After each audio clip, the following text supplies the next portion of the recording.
I want to welcome everyone to the first debate of the 2022 election cycle. This debate is sponsored by CAAG, Citizens Advocates for Accountable Government, and we are looking forward to working together to get three great candidates through the primaries and on to the big dance. We're starting early so that everybody gets an opportunity to learn their weaknesses, their strengths, and be able to move forward in a positive manner. The candidates that have declared are Kevin Donovan and Terry Tippett. We also have two prospective candidates, Michelle Antoine and Melissa Bowers. Please welcome them to the debate stage.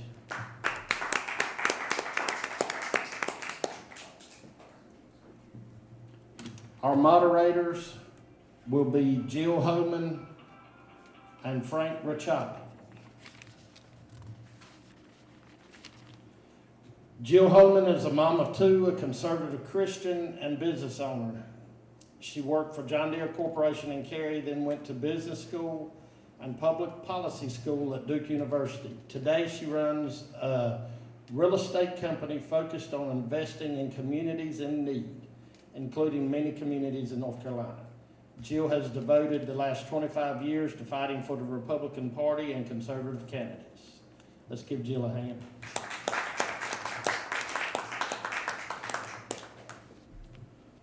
Frank Rachapi is our other mediator tonight, and Frank recently moved from New Jersey to North Carolina with his wife Judy to enjoy the many benefits the state has to offer and to be with people with more conservative values.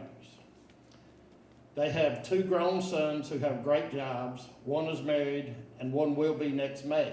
Congratulations. No grandkids yet.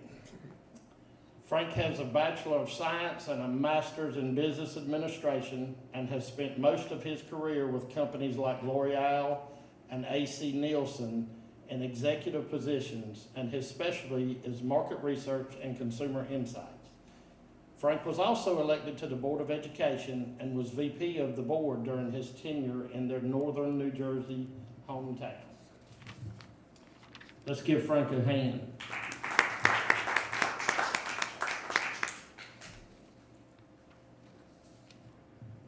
All right, now we're going to give each of the candidates 2 minutes for their opening statements.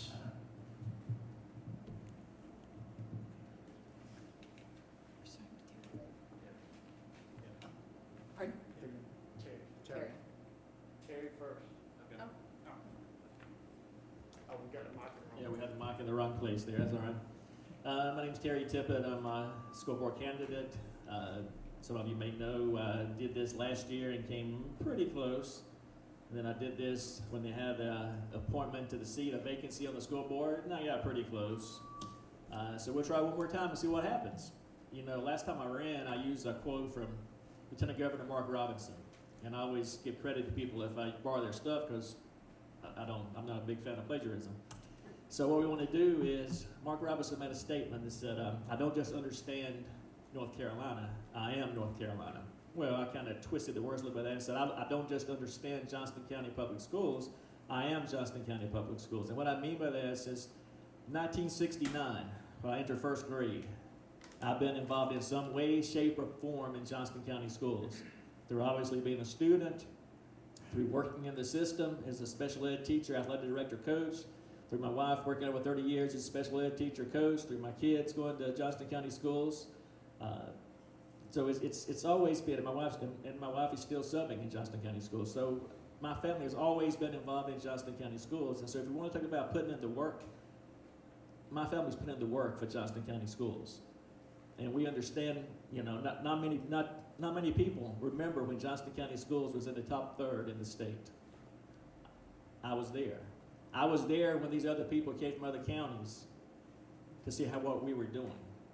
And then I watched the system break down. I watched the wheels fall off pretty much beginning in 2016. And they went from the top third to the bottom third. And we can fix that, but we got to fix it by doing some tough things. And that means stepping on some toes, That means making some people feel a little bit uncomfortable, and people don't like that. People didn't like it last year when I said those things, but I'm not a candidate if you want a status quo. I'm not a candidate if you want part of the establishment. I'm not a candidate if you want somebody that's going to be politically correct, because I'm much more concerned with being correct than being politically correct. And that's who I am, and that's why I'm running. Go to Terry Tippett with Johnston County Board of Education on the Facebook page. You can see all kinds of other stuff.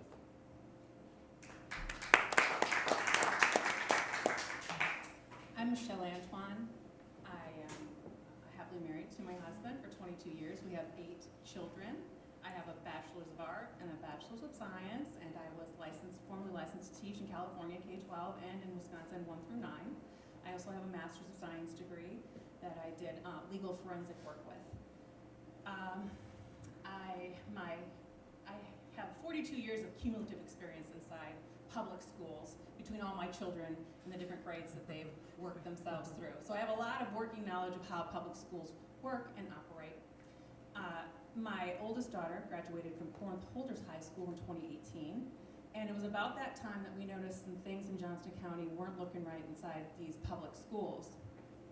We are going on our 5th year here in Clayton, and in the fall of 2019, I started reaching out to the teachers to try and figure out what was happening. And they were overwhelmed. They didn't have resources. They were not prepared to teach at the levels they were teaching at. So I went to the principals to try and advocate on their behalf and get them the resources they need to be effective in the classroom. And the principal I went to didn't even know the teacher. He'd been at the school for 3 months, and he just wanted to have meeting after meeting and didn't want to accomplish anything. So I started working my way up to the district level and to central office. So I got to one of the high-level administrators, sat down, had a conversation. I had work that I was seeing come home from the schools, and I had work that we were having to do at home in order to keep our kids at grade level. And I explained that this was not a sustainable thing that was going to happen here. The administrator acknowledged that and said that there wasn't a lot that she could do. She'd try and look into it and sent me back to the principal. And so as I was leaving, I looked out her door, and there's a big sign in the hallway, and it says, Office of Curriculum and Accountability. And I pointed to it, and I said, am I in the right place? And she just shook her head, and she knew I was going to be a problem, I think, from then on. And that's what I'm here to do. I'm here to bring truth to that sign in that hallway at central office, that we are going to have curriculum for our students, and we are going to have accountability to the parents and the taxpayers of Johnston County.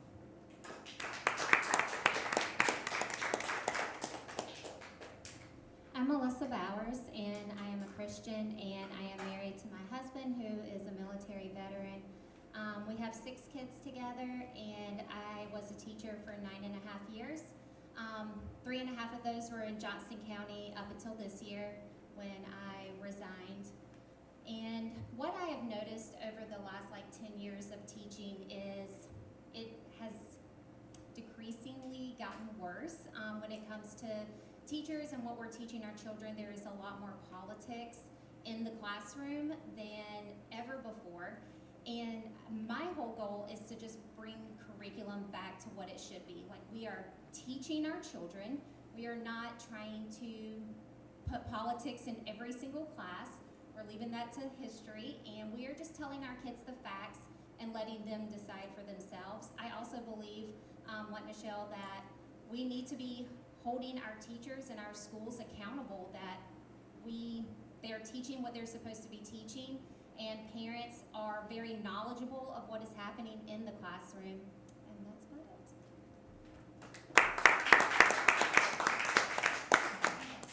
Hey everyone, my name is Kevin Donovan. I am a 100% product of Johnston County Public Schools. Born and raised in Brogden, and graduated from SSS in 2005. I'm huge in the community. I'm a Cub Scout leader. I also work for volunteer at the Bridge in Smithfield, where I do church administration, serve on the executive board, and manage their budget as well. So I stay in the community quite a bit, and my story is a little bit different from being a teacher. I have the opposite side as well as a parent. I was behind my child that did virtual for the past year and saw her struggle and the struggles of all the other kids as well. Not only for the kids, but for the teachers. Once we got the parents together on the JCPS Parents for Freedom page, which I created, we were able to gather ideas together, and it was quite eye-opening as to what's going on in these schools. Huge resources like Michelle has been eye-opening as well. So reaching out to the teachers, finding out that there are issues in the classroom, politics, which should never be in the classroom, as well as just the kids getting back to the basics, really, is what we got to get to. We need to get rid of, the transgenderism, all the stuff that kids need to stay away from in the classroom. We need to stay away from. We need to stay on math, science, reading, and get the kids back to basics. So that's what I'm about. We need a balanced budget. We need to spend it wisely. I know the Johnston County Board of Education just got a huge sum of money. So we need to make sure we spend that money very wisely within the school system, upgrading the schools. They have a lot of old systems, HVAC and such. So my name's Kevin Donovan, and I'm running for school board. Kevin, you have the first one. Oh, yeah. Great. So Kevin, Melissa, Michelle, Terry, thank you for being here. It takes a lot of courage to be up there on stage, though I'm sure answering questions is better than performing on the keyboards and drums. So we'll just stick with that. So just starting with you, Kevin, the first question, and again, think of us as we're trying to facilitate a conversation. We're not, gotcha or anything. We're just facilitating the conversation. So the first question is, critical race theory and mask mandates have been central in the news over the past months. What are the impacts of these subjects on our students, parents, and teachers? So I can tell you for certain, having kids in the elementary school, the mask issue is quite a big deal.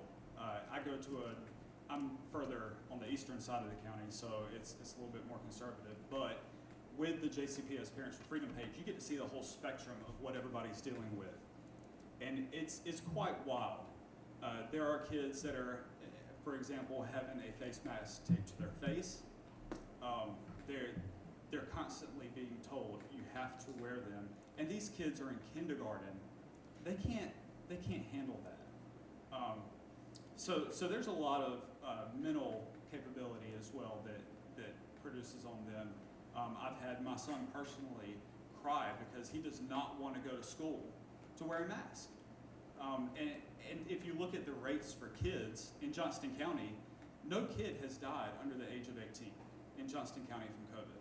So why are we putting these kids through this type of situation? As far as CRT policy, any divisive rhetoric in the school is unacceptable. There is no reason to make one person or the other feel less than another. And then I think you have the same question. All we're going to do is just go down the line. So you can speak to that or talk about something that Kevin said. So.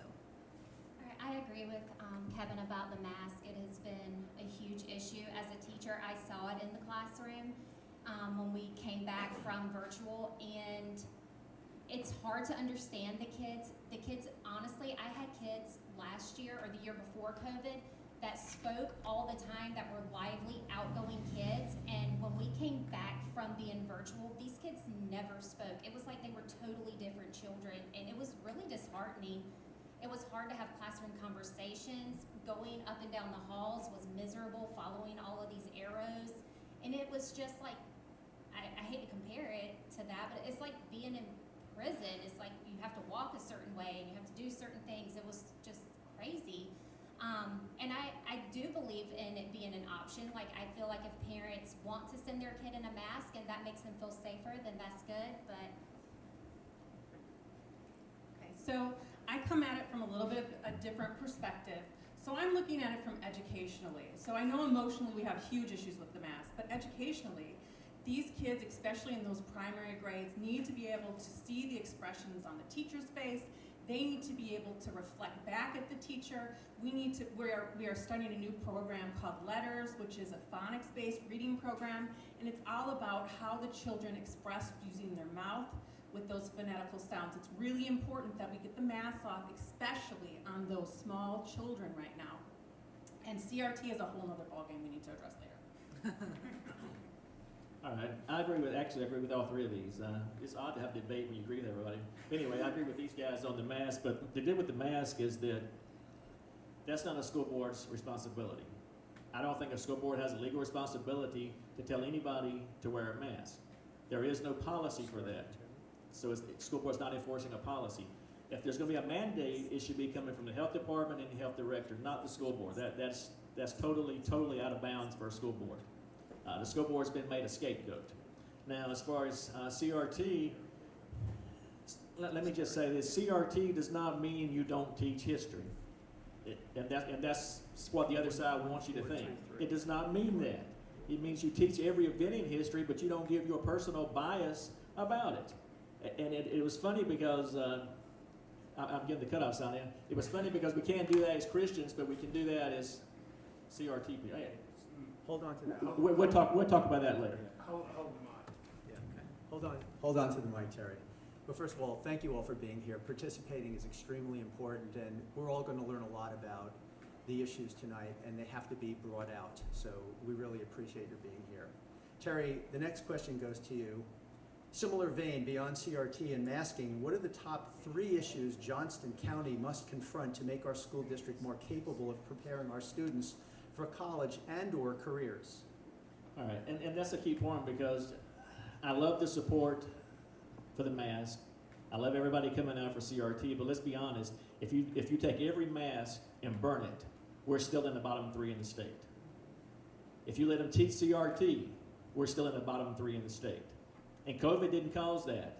We were in the bottom of the state before COVID, and COVID is a convenient example. As far as other issues, what we have to do to prepare people, last time I focused on increasing trade opportunities. I put a plan out there about how to do that using credits in high school and getting community support and working with community efforts to do that. Because that's how you reach kids to keep them in school. Because if kids are interested and have something they want to do, they will stay involved. It's just like when I was an athletic director. During the sports season, those kids did great. Out of sports season, you saw a decline. So you got to keep a group of kids, and everybody shouldn't be expected to go to college. College isn't for everybody. All that does is increase debt. Now, as far as the other issues, one issue covers everything: accountability. There's been no accountability for grades. There's been no accountability for anything in this system. And you've got a disjointed school board with people who apparently get there and then forget who put them there. So that's one of the key things we got to do. And again, accountability falls everywhere, with the budget, with curriculum, with classroom teachers, with everything. And it's all under the umbrella of accountability. That's for you, Michelle. Okay, so I'm going to, again, take it a little differently than what Terry did and just say that proficiency in reading. If children cannot read, they will not be successful in life. And they have lots and lots of research that backs that up by if a child is not reading proficiently on grade level by 3rd grade, the likelihood they will drop out and not be able to have steady work increases dramatically. So I am so grateful that Catherine Truitt is bringing the letters programming to the state of North Carolina, and that is a phonics, a systematic phonics program, and kids are going to learn to read again, and that is really the start of bringing our district out of this mess. I also agree with Michelle on the reading part. I see it in my students at school where I have 8th grade students who genuinely cannot read, and it is very sad that we have gotten to 8th grade and every single year they've been pushed through unable to read. And then at the high school level, I believe there has to be incentives, like Terry said, for kids to want to excel and to be able to go out into the workforce and experience different types of jobs. I know most people in college, they change their majors anyway. So why can't we get these kids out in the workforce, let them actually experience some different things so that they have a better idea of what they want to do in life? You're right, these kids need to be ready for life after school, because not all of them are going to go to college, like they were saying. 2 things that they need to make sure that we provide for them. They need to know how to manage money, because a lot of kids are going deep in debt after school. They don't know how to manage their money. They also need trade classes as well. I was spending time with the principal locally in Smithfield, and there is a lot of response from kids that want to learn HVAC, want to learn plumbing, because those trades are going out. And it's a great opportunity to make good money and not have to go to college. Great. So, it's actually from Melissa, I think is over. Yes, right? Yep. Melissa. Sorry. No, that's fine. You get the next question. Yes, Melissa. there you go. I haven't had one, Oh, Michelle is next? Yeah. because we started with him. We Okay. started with All right. I think that got you. All right. I'm just going by Dale's rules, so there we go. So sorry Okay. about that. Okay, so Michelle, all right. So we're gonna broaden out the conversation a little bit and just ask, what changes should be made on the state and local level regarding public education? That's a big question. Yeah. The local level is where the control needs to be most held, and it truly is. So the state level, they formulate the standards, and those standards are what the local agency is responsible for developing curriculum around and making sure the students meet those state standards. That's how it operates right now. We are right now picking new curriculums. We hadn't had curriculums for over 10 years, a couple years ago. And we bought an English language arts curriculum in 2019, and we just picked another curriculum, a math curriculum. And we're, in my opinion, we are picking curriculums through an equity lens instead of a child needs lens. So when I've looked through multiple books of the English curriculum, through my own students and through books that have been given to me, I'm seeing the literature and the language and the vocabulary is probably too rigorous, honestly, for a lot of our students. The math is the same way. It's a conceptual math program instead of an algorithmic type of program, which is what our kids right now need. So I think we need to get the right curriculums into our kids, and that's going to get them up to the levels where a conceptual math program is going to make them flourish, and where a more advanced knowledge-based curriculum in reading can work for them. That's fine. But go ahead, you're holding the mic. Yeah, just go ahead. I agree that we need to keep it at the local level as much as possible. We don't have a whole lot of control as a school board member about what is happening at a state level, but what we do have control of is what we do here in our classrooms. So we need to make sure that our classrooms are functioning in a way that kids can succeed, that being like curriculums that we are purchasing, that they are best for the children. It's being with teachers that are knowledgeable in the subject that they are teaching, that they are prepared to teach all of the curriculum, and just making sure that here in Johnston County, we are doing what is best for our Johnston County kids. So I agree that the state obviously makes the curriculum. The thing that I've talked about teachers a lot with is the curriculum is so strict. They're saying that on day one, they're having to start teaching, and it restricts them from having a fun and unique way of the kids from learning. I know a lot of us, when we grew up, we all remember the teacher that had the fun learning experience that always sticks out. They're struggling with that right now, and it really does hinder the kids' learning abilities in the long run. So we need to give them that ability back. Okay. And Terry, pardon? Oh, go ahead, This is Terry. rebuttal time. Yeah. Okay. All right. As far as the state level and local levels, the important thing to realize is that on the local level, not every high school needs the same thing. You have to be able to focus on that area.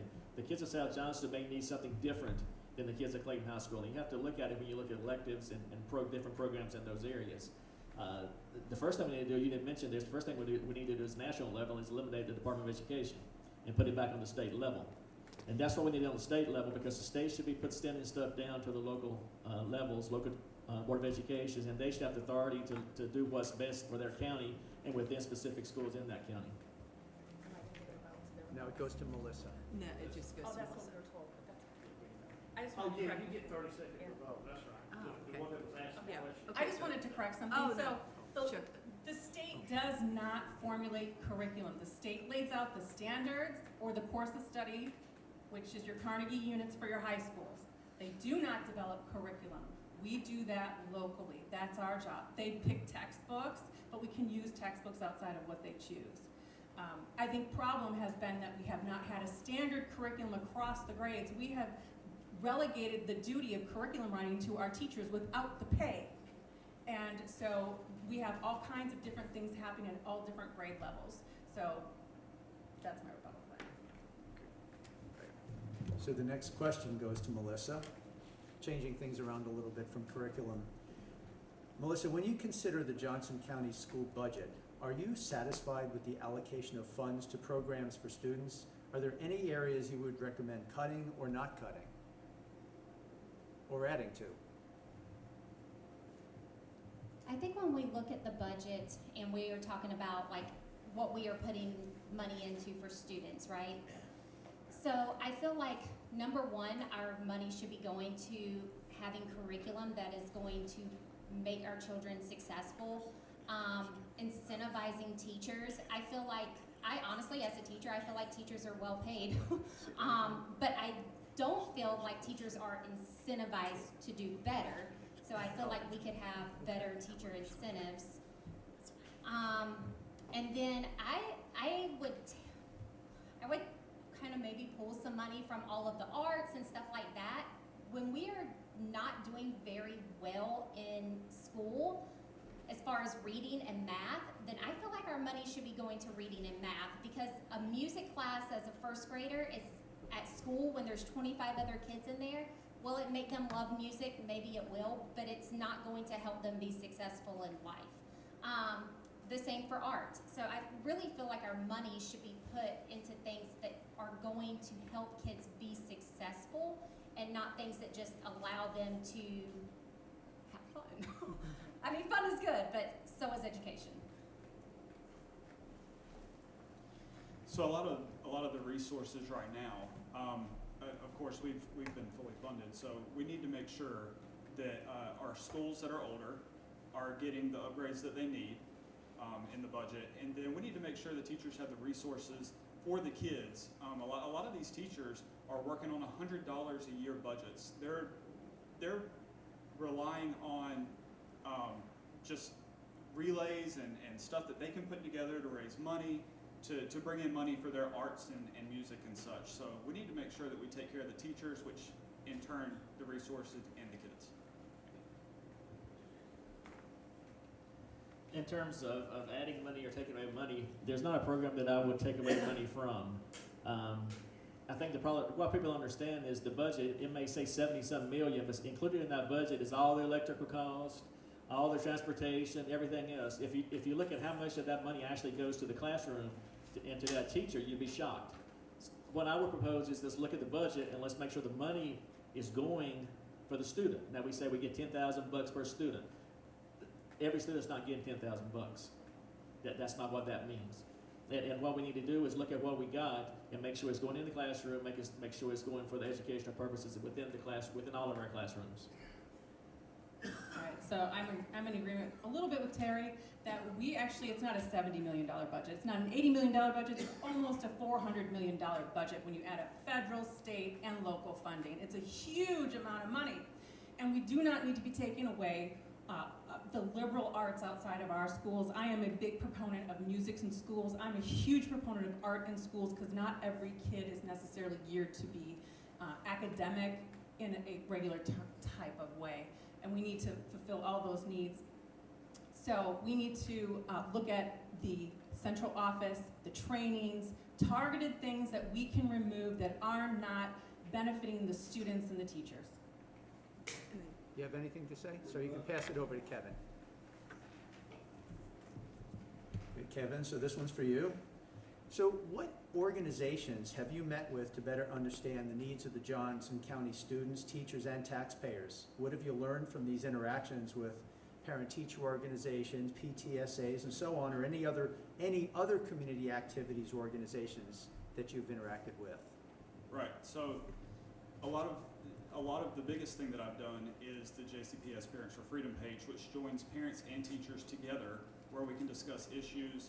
We put polls up to find out what the biggest issue is within the schools. As well as that, I've met with teachers all around the county and multiple different schools, as well as principals, and currently serve as the parent advisory board for the Princeton Elementary School, which gives me a good look into the teachers' daily lives as well as the school and what they need. So I stay quite involved in the community and within the teachers, and a lot of it I've talked about a little while ago.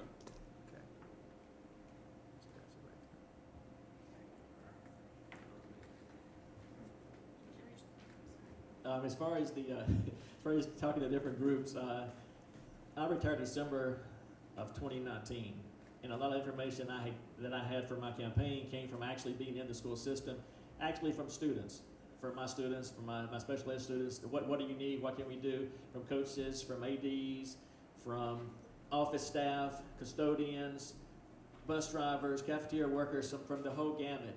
And that's how I gather my information, as well as talking to stakeholders throughout the county at different events throughout the county and see it. Because if you don't have kids in school, you should still be concerned because it's your tax money is being wasted every single day. Right. So I am connected in school in a lot of different ways. I have been for many, many years. I've been an advocate for children. When COVID hit and they closed down the schools, for me that was a turning point. So we did go to a different type of school setting. So I'm not necessarily in Johnston County schools as much as I was. However, I'm constantly connecting with counselors and nurses. I'm connecting with teachers, and I get constantly emails, different phone calls from different concerned people, and I will be their advocate on a school board. Outside of being in the classroom, I would say just being, I was a social worker for 3 years, so I got to see that side of when kids are switched from school to school to school. I was in a lot of schools pulling kids out of class during that time. And so I've seen a lot of different schools in different states and how they run and what kids need in those types of situations.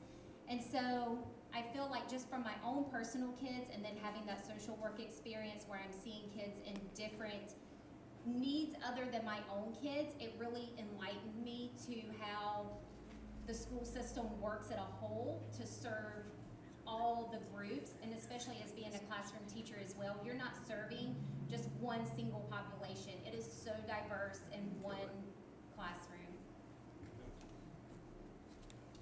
So one of the things I did want to add before Dale cut me off was the good thing about having living in Johnston County my whole life is my whole extended family lives in Johnston County, and a lot of them are in the classrooms. They're TAs, they're teachers. I have a lot of friends that work for the school system as well. So really reaching out to them and talking to them and hearing their needs and what's actually going on within the school systems for TAs and bus drivers, it enlightens you quite a bit. Great.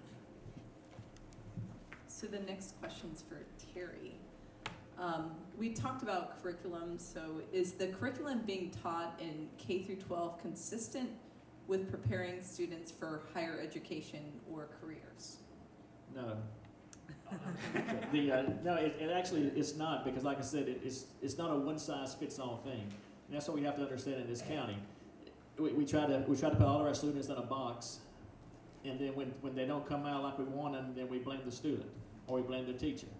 Well, if we're not providing resources and things we need for those students, then it can't be. And again, as Michelle said, the curriculum is separate because we've got standards to follow from the state. But how we meet those standards is up to us.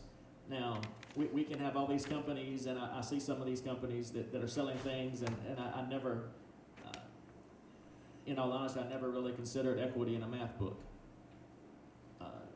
and things like that. Every kid deserves a fair chance.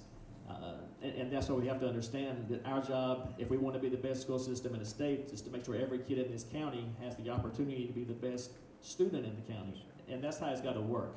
Now, as far as are we doing it? No, we're not doing it. Again, I've already spoken about trade and vocational. That was probably my top priority last year. It's still my top priority because I think we're still missing all those kids, and that's where we missed my kids. That's where my kids were left behind.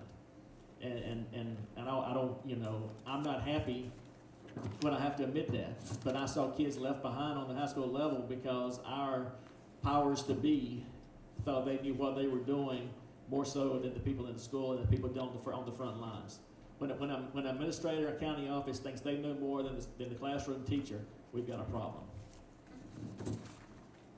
I always think this is an interesting question because we look at a preschooler and have already decided what they're going to be when they graduate high school or what they need to look like or how they need to be prepared. And I think we need to refocus. Let's shift back and let's get the first grader prepared for second grade. Let's stop being so hyper-focused on making global citizens or some other nonsense that I hear a lot about when I look at educational pedagogy today. And let's focus on getting those kids trained up in the grades they're in, moving so they can make those decisions on what they want to do after school. I agree. The short answer is no. And I only say that through what I have seen through my own students and my own children. And what I have seen is that kids are constantly getting pushed. This No Child Left Behind nonsense is leaving children behind every year.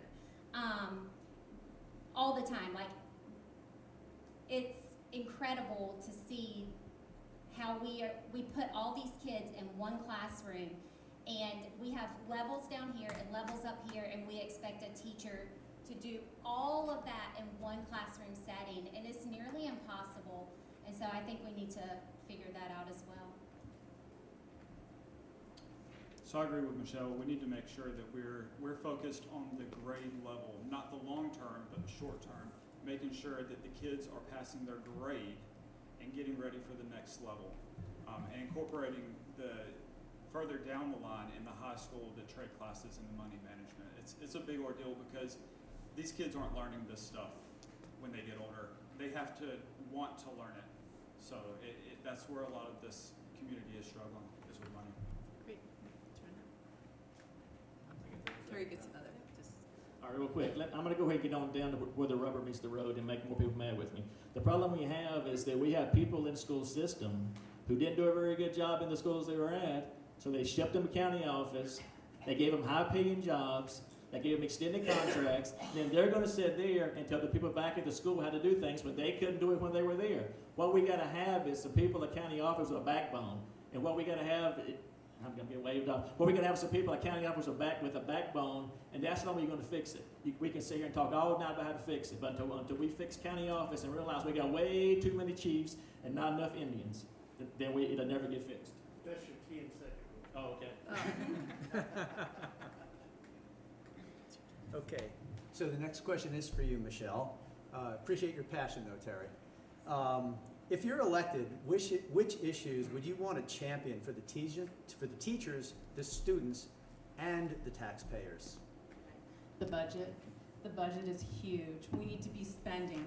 So I always say that equity starts in the classroom, not at some central office that is charging $500,000 in just salaries, and they're eating up all kinds of money for trainings, and they're coming to all the 80% white teachers and telling them that they're biased and they need to look through their bias, and then, that is not where we actually help students and teachers. We help them in the classroom. So that's where my focus is going to be. What's going to help them? I think there's a big problem in our teacher salaries right now, that a 15-year teacher to a 24-year teacher, there is zero movement in their salary. Zero, not $1 for that many years. For our most experienced teachers, we need to solve that at the local level. Through its stipend, through whatever we need to do, we need to make something change there. For the students, we need curriculum that meets their needs. That's real equity. We need to recognize problems and opportunity gaps aren't created between white teachers and children who are people of color or what have you. The opportunity gaps are happening because they are not learning to read. They're not learning to do math, and we need to meet those needs and stop attacking one another. Stop being divisive. Reach out to all different kinds of communities and get their input and figure out how we can do this and make this work. It's a It's same your- question. You're saying, So I would agree with the budget and curriculum. I feel like the curriculum is a huge focus right now because I feel like CRT is already in our classrooms, whether Johnston County wants to say it or not. It's already there. It's a very light form of it, but it is there. I have seen it through virtual education where my kids are being called ignorant because they voice a different opinion. And I feel like something needs to change with that, and I feel like curriculum is the best place to start. Tim? I want to make sure I hear the question one more time. Can you Okay, ask? certainly. So if you're elected, which issues would you want to champion for the teachers, the students, and the taxpayers? Yeah, so I think the biggest thing to help all three of them out is just getting the politics out of the schools, right? And then we need to make sure we take the budget and spend it wisely.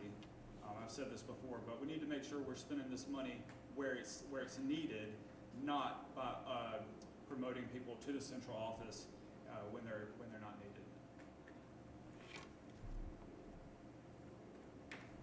Well, you can pretty much solve all three groups of stakeholders by one thing. You have to teach the students, get the students what they need. In all my time in the classroom, I never needed a theory, a project, equity modules, anything else to make sure that all my students had an equal playing field. Now, if what you do with that equal playing field is on you, but it's the teacher's responsibility to make sure every child has an equal level playing field. Now, if we do that, then the kids thrive, the teachers thrive, and the taxpayers are going to thrive. But however, I see too many teachers now saying, I can't teach under this condition or that condition. My response to you is get out of teaching. And let's put people in the classroom that can do the job. If you're saying I can't do the job, then leave. It's as simple as that. You good? You're good? Okay. Oh, you're good. You're on. There you go. Melissa, what qualities should a superintendent have? What will you expect from the superintendent?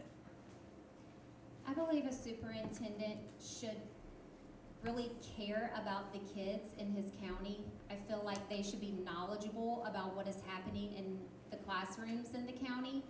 And I feel like they should be putting the best interest of the students and the teachers first.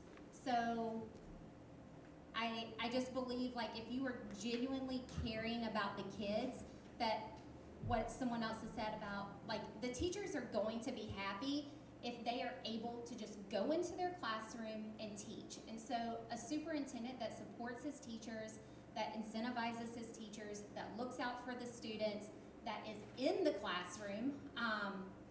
So I think that's important. They need to be in the schools to see what is happening in their schools, because without that, they're just listening to what everybody else is saying rather than experiencing it for themselves. They're not seeing the school lunches. They're just hearing about it. They're not seeing about what happens on a daily basis of kids, with the mask situation. They just hear about it. And so I feel like it's important that they're in the school, they care about the kids, and they're incentivizing their teachers. So I think a superintendent needs to be a strong leader, and it needs to be lead by example. Like Melissa was saying, they need to be in the school system. They need to be learning what's going on, not just sitting at an elevated view, looking down, listening to what's going on. They need to be in the schools. They need to be humble enough to get down in the dirt and work with the teachers and find out what's needed.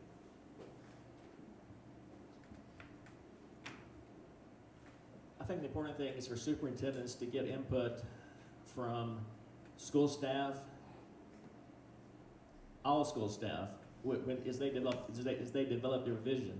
I don't want to harp on JOCO 2020 we had a few years ago, but that was a fiasco. And it was a fiasco because the people that were implementing it knew that it was going to be a fiasco. They knew they couldn't do anything with it, but we went full bore ahead, full steam ahead, and it killed us. But we have to have a superintendent that is willing to get input from other people besides the office down the hall in county office. Again, I'm not just. It bothers me when the people doing the job don't have input, and that's where we are now.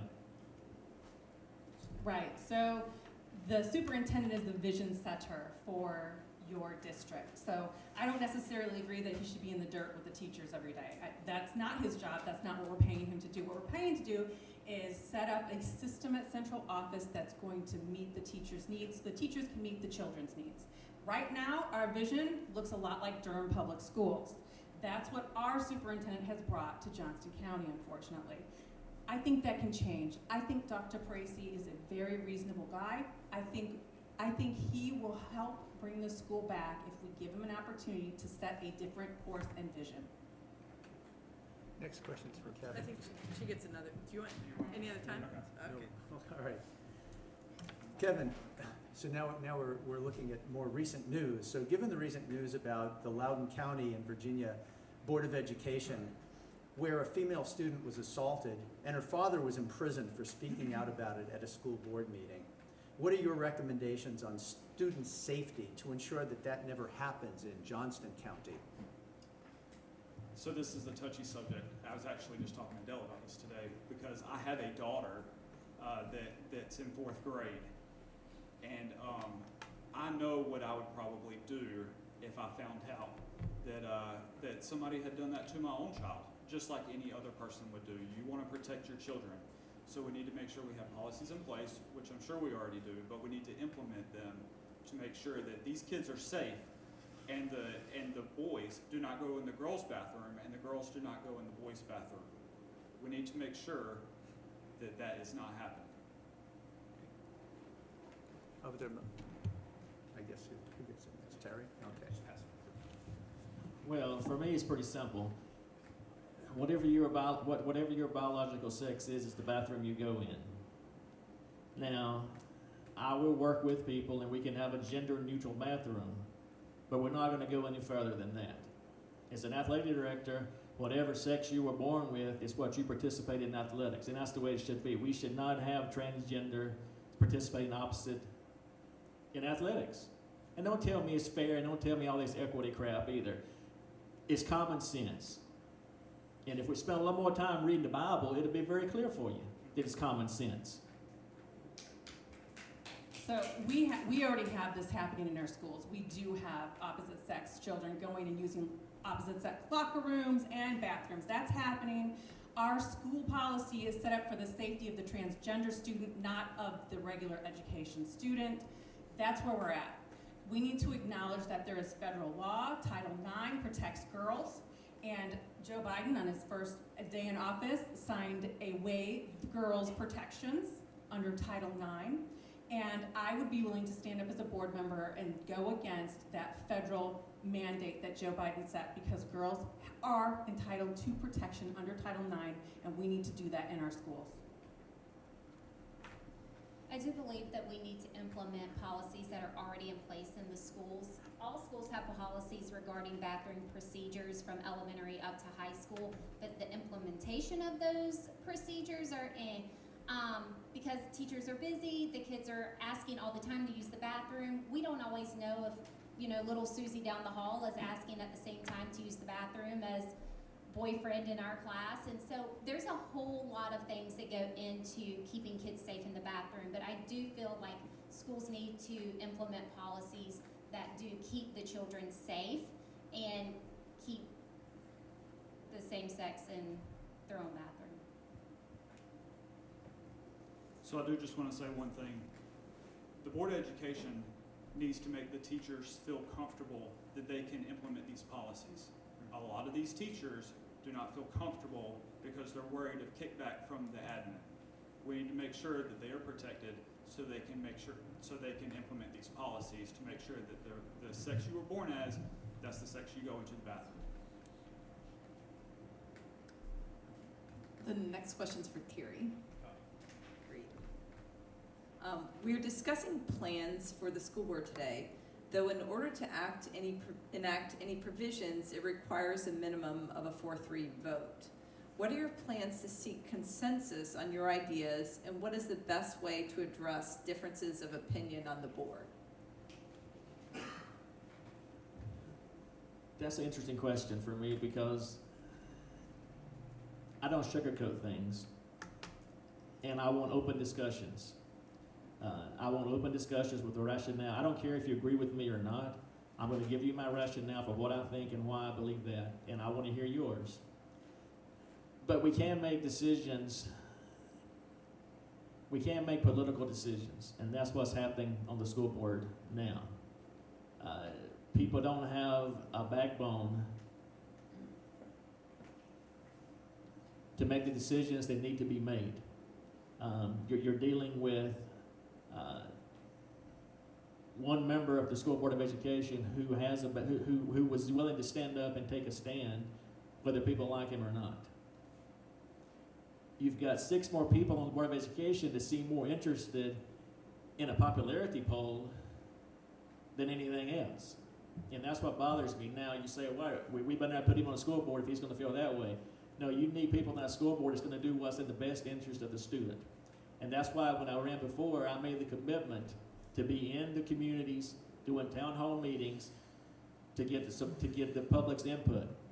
Because I don't care which side of the issue you're on, you shouldn't have to stand outside of a school board meeting 4 hours early to sign up to talk for 3 minutes.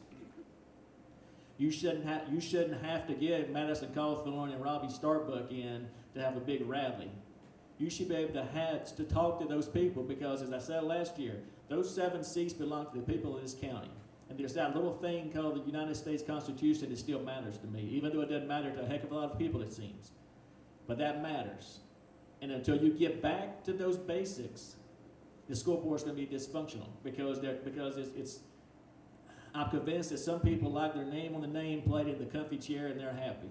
And then they're finished for the next 4 years. And that's got to change. Right, so I think that we need to compel the conservatives to be conservatives on the board. And I also believe that we need 3 new people sitting in those conservative seats making policy that's going to serve the county of Johnston, right?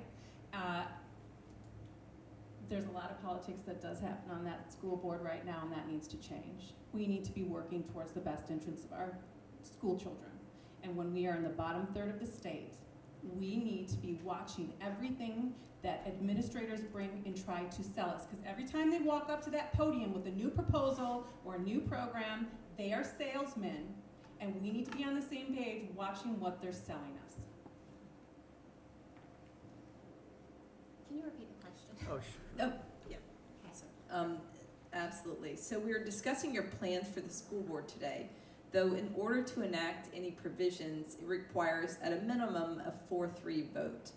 What are your plans to seek consensus on your ideas, and what is the best way to address differences of opinion on the board?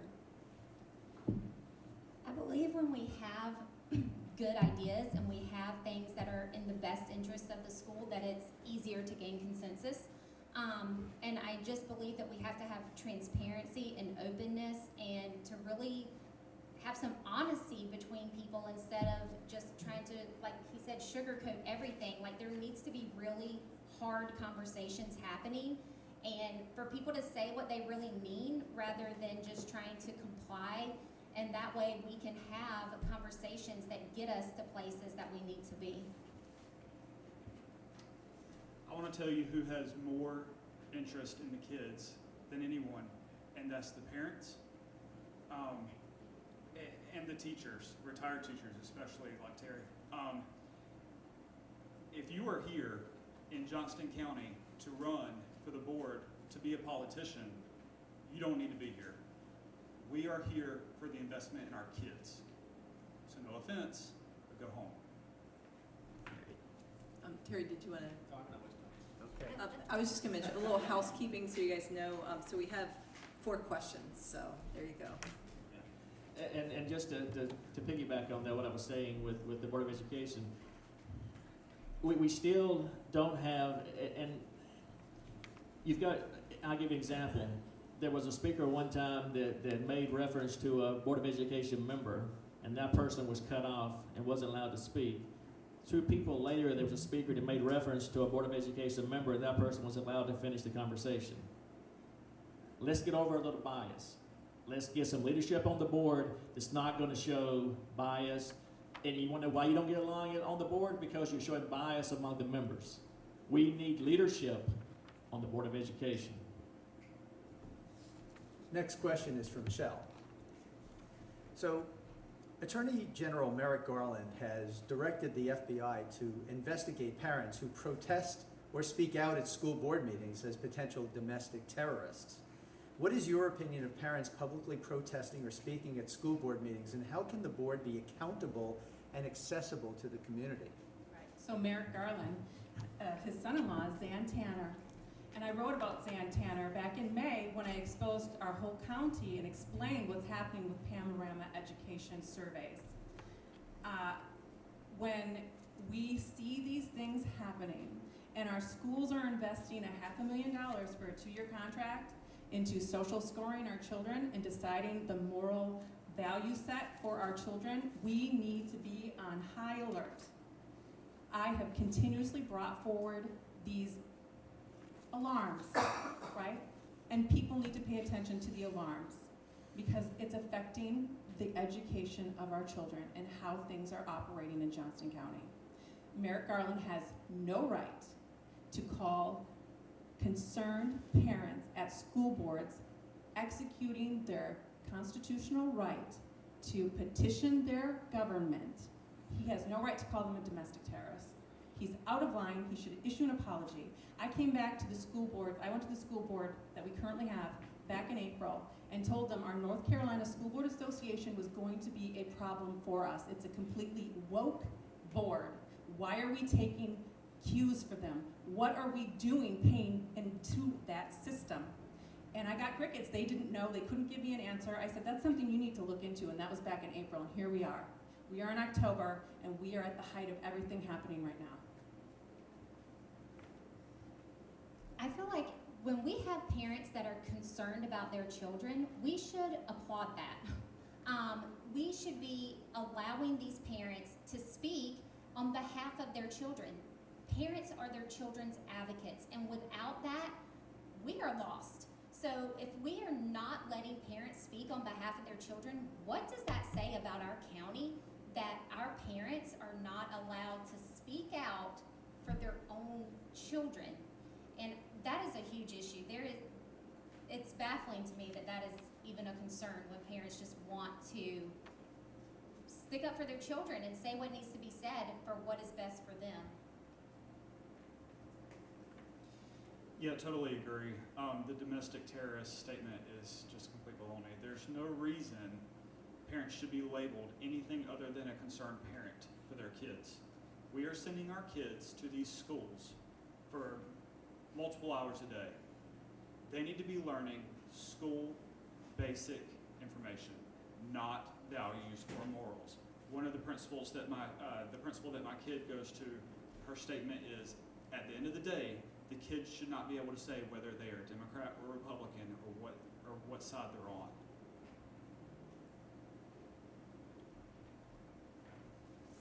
First of all, thank God Merrick Garland isn't on the Supreme Court. Now, as far as his comment, it's ridiculous. And the interesting thing that I find is sometimes comments and sometimes designations like that are made based on which side of the aisle you're on. Because it seems that we don't want conservative values in the public school system. And I think that's the root of the problem. And that's the root of many problems in the public school system because we don't want conservative values in there. And that's the political part of the federal government. And I think nobody should be surprised again because again it's an attack on conservative values. I'm just going to add quickly that our district is paying $500,000 or more per year for a contract for an attorney out of Raleigh that is meeting our needs. So I'm still unsure what the National School Board Association, which is the parent organization to the North Carolina School Board Association, is offering us outside of some legislative updates that we can see online. We don't even have to pay for those. And they do have some trainings, but there are other places that offer trainings as well.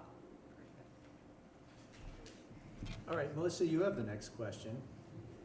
So what is the role of schools in teaching about topics such as sex education, cyber safety, wellness, or bullying? I believe there is no role in schools for that. I believe that is the parents' job to teach their children about sex. I believe it's the parents' job to teach their children about being safe online. And I recognize the fact, as I said, I've been a social worker, I recognize the fact that not all parents do that, and that is an issue. It is still not the school's responsibility to teach my child what sex is, or what bullying is, or anything else. I have been a sex ed teacher. I teach family and consumer sciences. I have taught sex ed to 10th, 11th, and 12th graders, and I can tell you that the conversations can get out of hand very quickly. And it also promotes to these children that are sitting in a classroom that this is a conversation that a 15-year-old should be having. I mean, the teacher is teaching this to us, so why shouldn't we be having sex? I feel like it promotes sex in the school for teens, and I just feel like it is the parents' responsibility to teach our kids values, to teach our kids morals, and the school should be teaching basic math, reading, science, social studies, and not all of the other stuff. Kevin? Totally agree on everything. The morals and values should be taught at home.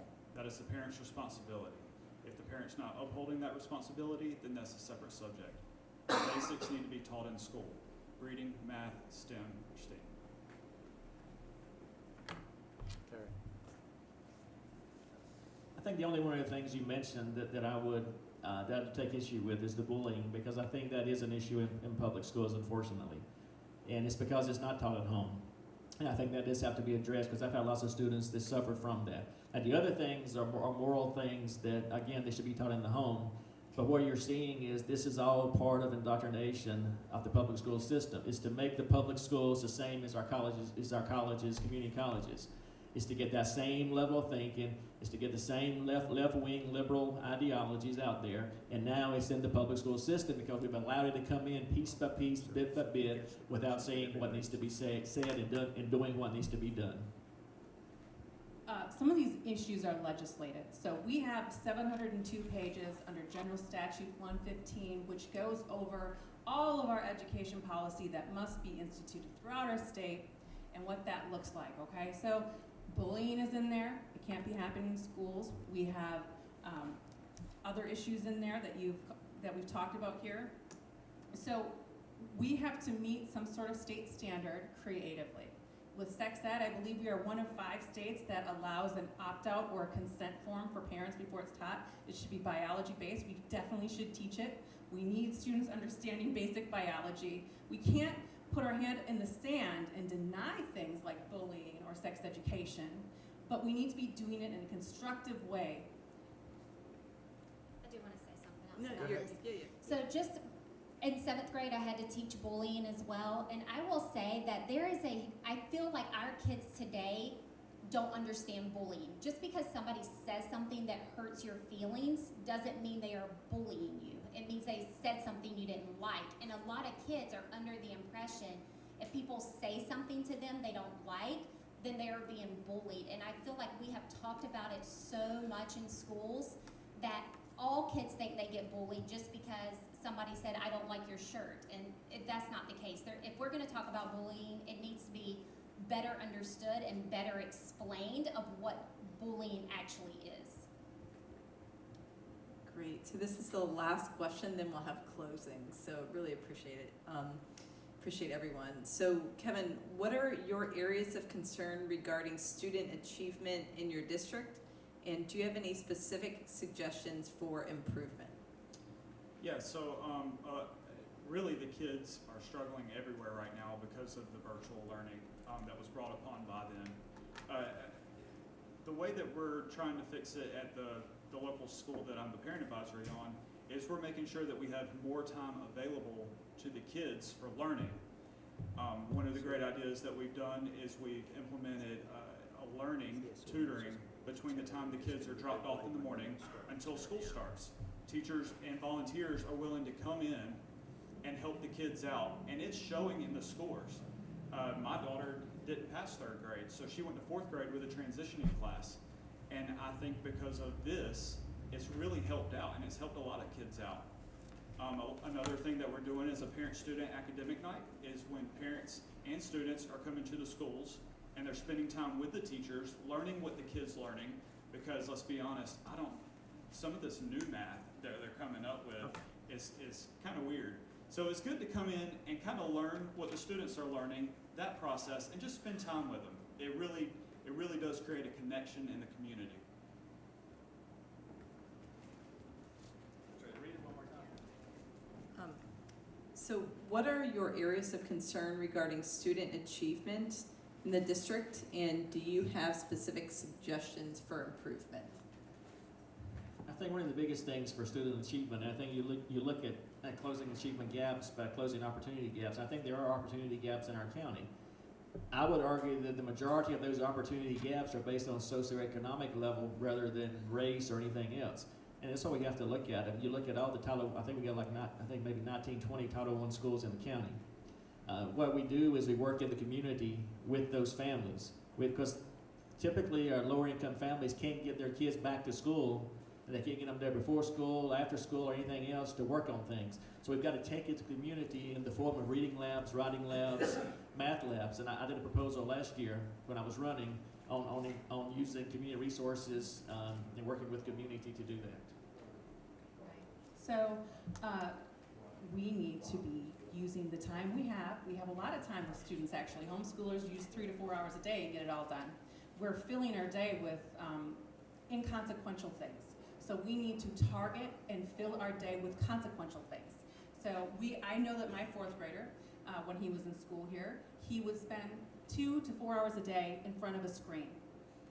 I can put him in front of a screen at home. He needs to be learning from an instructor. I want the teacher teaching, doing what she does or he does best. And we need to make every minute count. I also agree with that. I feel like teachers need more individual or small group time with students. I have noticed, I actually pulled my youngest 2 from school this year, and we're homeschooling. My 3rd grader could not read pretty much, and just for the few weeks we have been at home, I have watched her reading grow tremendously. And it's because we are not meeting the needs of students. And is it hard to meet every single need in a classroom? Yes, it is. But if we're able to break it down into smaller groups more times a day, using those times during the day where we're singing songs or watching a video, then I feel like we can have those small groups where kids can learn better and get the information they need. I will just say one of the big things that would really help is getting the community involved in the schools. I know not all the schools are like this, but having the volunteers in the school to help with the one-on-one with the kids really does help them out. Okay, Terry? So this is the final question. Each of you will now get 1 minute for sort of a closing to this last question. So everybody gets 1 minute, starting with Terry. So Terry, what is your motivation for running for the Johnston County School Board, and why are you more qualified or uniquely qualified for this position? I think the motivation is because I know that Johnston County can be the best school system in the state. I worked there when we were at the top of the state. I saw what we did, I saw what happened and why we failed. I know that I have the ability to get back in there and fix things from the inside, so to speak. My family's been here for generations. I know Johnston County. I know the people of the county. I know what the students of this county need. And I'm willing to step on some toes. I'm willing to clean out some offices that need to be cleaned out. And I give an example. You don't hear a lot about restart schools anymore. You know, we got all these restart schools that we still put millions of dollars in. We don't talk about them anymore because those are the schools that the state was going to take over. But now I hear some folks in administration say, well, I never knew the state was going to take over those schools. Yeah, they were. I taught at North Johnston Middle School when the first year became a restart school. There's so much nonsense going on in county office. There's so many positions. We had a whole bunch of positions when we were on this personalized learning kick. And I'm not opposed to personalized learning, but we had all those people. I'm not sure exactly what they're doing now. I know where they can be doing, and we'll see if we can fix that. And I get people that come at me about this. They say, well, you don't have a dog in the fight anymore. Your kids are now not in Johnston County schools. What are you doing? Why would you run for the board? Because I'm still a citizen, because I'm still a taxpayer, because I actually care about each and every student inside those schools and the education opportunity that is being lost every single day. Because my kids have an opportunity doesn't mean that someone living on the 95 corridor shouldn't have the same opportunity. I'm doing it because I think I can bring a positive change for our district and move us from the bottom third to the top third. I think I have good ideas. I am not a grudge holder, and I am willing to get in there and work and advocate and fight every single day, because if we lose the truth, if we lose the fundamental truth that a man is a man and a woman is a woman, we lose all truth, and our schools are doomed, and we got to change course. My motivation for running is my students and my kids, and to be honest, I'm just a mom and a teacher.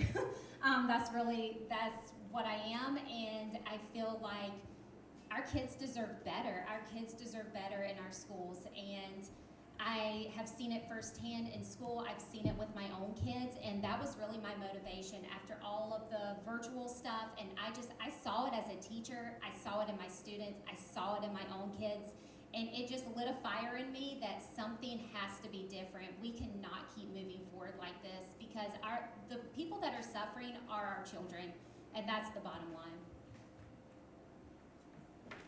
So the biggest motivation for me is my kids.